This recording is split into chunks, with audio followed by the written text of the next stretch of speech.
Chapter 4 of The Science of Being Great by Wallace D. Wattles. The Mind of God. There is a cosmic intelligence that is in all things and through all things. This is the one real substance. From it all things proceed. It is intelligent substance, or mind stuff. It is God. Where there is no substance there can be no intelligence, for where there is no substance there is nothing. Where there is thought there must be a substance which thinks. Thought cannot be a function, for function is motion, and it is inconceivable that mere motion should think. Thought cannot be vibration, for vibration is motion, and that motion should be intelligent is not thinkable.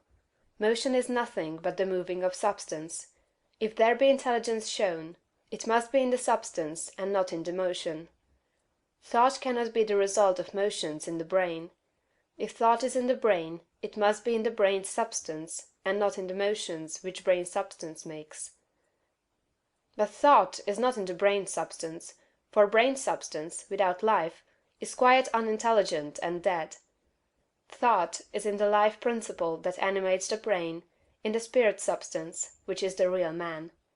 The brain does not think; the man thinks, and expresses his thought through the brain. There is a spirit substance that thinks. Just as the spirit substance of man permeates his body, and thinks and knows in the body, so the original spirit substance, God, permeates all nature, and thinks and knows in nature. Nature is as intelligent as man, and knows more than man. Nature knows all things. The All-Mind has been in touch with all things from the beginning, and it contains all knowledge. Man's experience covers a few things, and these things man knows.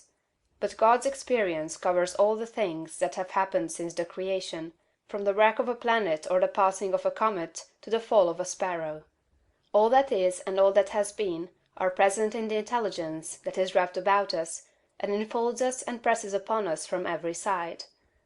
All the encyclopedias men have written are but trivial affairs compared to the vast knowledge held by the mind in which men live, move, and have their being. The truths men perceive by inspiration are thoughts held in this mind.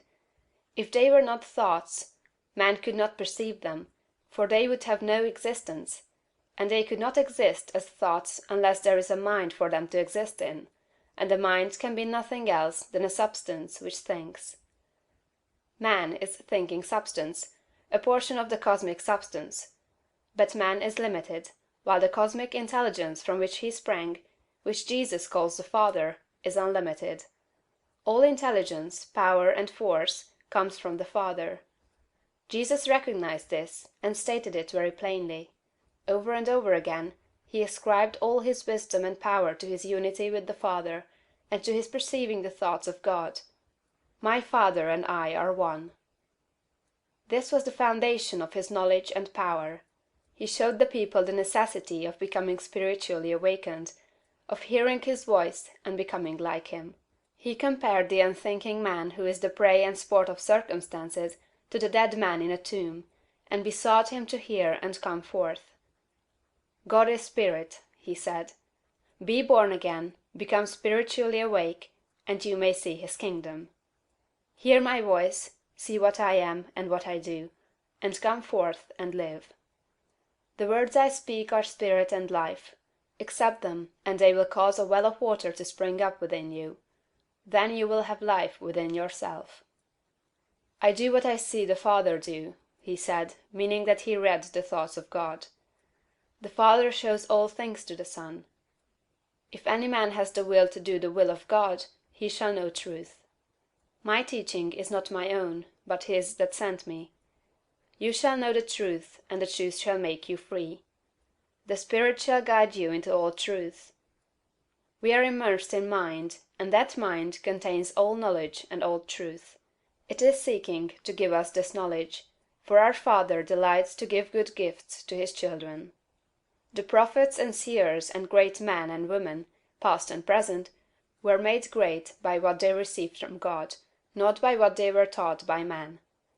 This limitless reservoir of wisdom and power is open to you. You can draw upon it as you will, according to your needs. You can make yourself what you desire to be. You can do what you wish to do. You can have what you want. To accomplish this, you must learn to become one with the Father, so that you may perceive truth. So that you may have wisdom, and know the right ends to seek and the right means to use to attain those ends, and so that you may secure power and ability to use the means. In closing this chapter, resolve that you will now lay aside all else, and concentrate upon the attainment of conscious unity with God.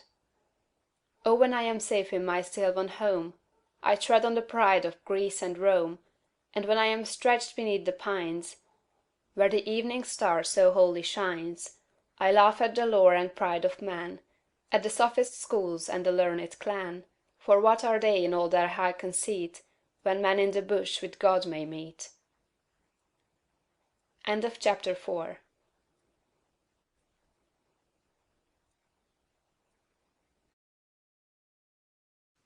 Chapter 5 of The Science of Being Great, by Wallace D. Wattles. This recording is in the public domain. Preparation. Draw nigh to God, and he will draw nigh to you. If you become like God, you can read his thoughts, and if you do not, you will find the inspirational perception of truth impossible. You can never become a great man or woman until you have overcome anxiety, worry, and fear. It is impossible for an anxious man, a worried one, or a fearful one to perceive truth. All things are distorted and thrown out of their proper relations by such mental states, and those who are in them cannot read the thoughts of God. If you are poor, or if you are anxious about business or financial matters, you are recommended to study carefully the first volume of this series, The Science of Getting Rich. That will present to you a solution for your problems of this nature, no matter how large or how complicated they may seem to be. There is not the least cause for worry about financial affairs. Every person who wills to do so may rise above want, have all he needs, and become rich. The same source upon which you propose to draw for mental unfolding and spiritual power is at your service for the supply of all your material wants. Study this truth until it is fixed in your thoughts and until anxiety is banished from your mind. Enter the certain way which leads to material riches. Again, if you are anxious or worried about your health, realize it is possible for you to attain perfect health so that you may have strength sufficient for all that you wish to do and more. That intelligence that stands ready to give you wealth and mental and spiritual power will rejoice to give you health also. Perfect health is yours for the asking, if you will only obey the simple laws of life and live aright. Conquer ill health and cast out fear. But it is not enough to rise above financial and physical anxiety and worry. You must rise above moral evil doing as well. Sound your inner consciousness now for the motives that actuate you and make sure they are right. You must cast out lust and cease to be ruled by appetite, and you must begin to govern appetite. You must eat only to satisfy hunger, never for gluttonous pleasure, and in all things you must make the flesh obey the spirit. You must lay aside greed. Have no unworthy motive in your desire to become rich and powerful. It is legitimate and right to desire riches, if you want them for the sake of the soul, but not if you desire them for the lusts of the flesh. Cast out pride and vanity. Have no thought of trying to rule over others, or of outdoing them. This is a vital point. There is no temptation so insidious as the selfish desire to rule over others. Nothing so appeals to the average man or woman as to sit in the uppermost places at feasts, to be respectfully saluted in the marketplace, and to be called Rabbi, Master. To exercise some sort of control over others is the secret motive of every selfish person.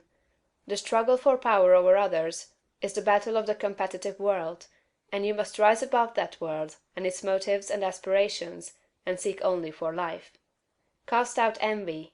You can have all that you want, and you need not envy any man what he has. Above all things, see to it that you do not hold malice or enmity toward any one. To do so cuts you off from the mind whose treasures you seek to make your own. He that loves not his brother loves not God. Lay aside all narrow personal ambition, and determine to seek the highest good and to be swayed by no unworthy selfishness. Go over all the foregoing, and set these moral temptations out of your heart one by one, determined to keep them out.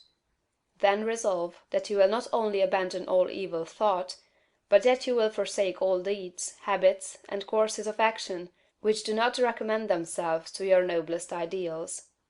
This is supremely important. Make this resolution with all the power of your soul, and you are ready for the next step towards greatness, which is explained in the following chapter.